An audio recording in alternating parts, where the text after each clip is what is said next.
তারপর কি হলো জানিস? তুই তো চলে আসলি। কার সাথে কথা বলছো? অমিতের সাথে।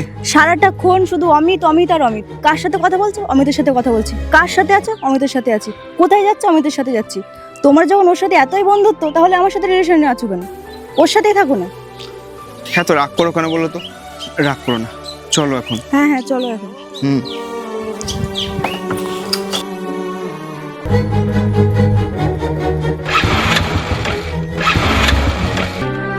আরে কি হলো? বুঝতে পারছি না, স্টার্ট নিচ্ছে না। কোনো একটা প্রবলেম হয়েছে হয়তো। এখনই হতে হলো? আমার তো আর্জেন্ট যেতেই হবে। আচ্ছা দাঁড়াও, তুমি রাগ করো না, আমি দেখছি কি করা যায়। কি করবে এখন? দেখছি, দাঁড়াও।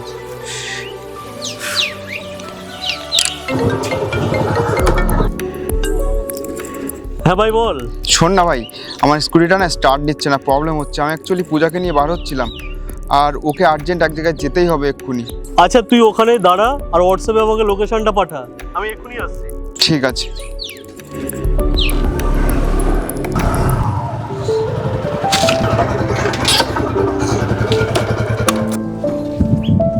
এই নে ভাই, গাড়িটা নিয়ে যা। কিন্তু তাহলে তুই কি করে যাবি?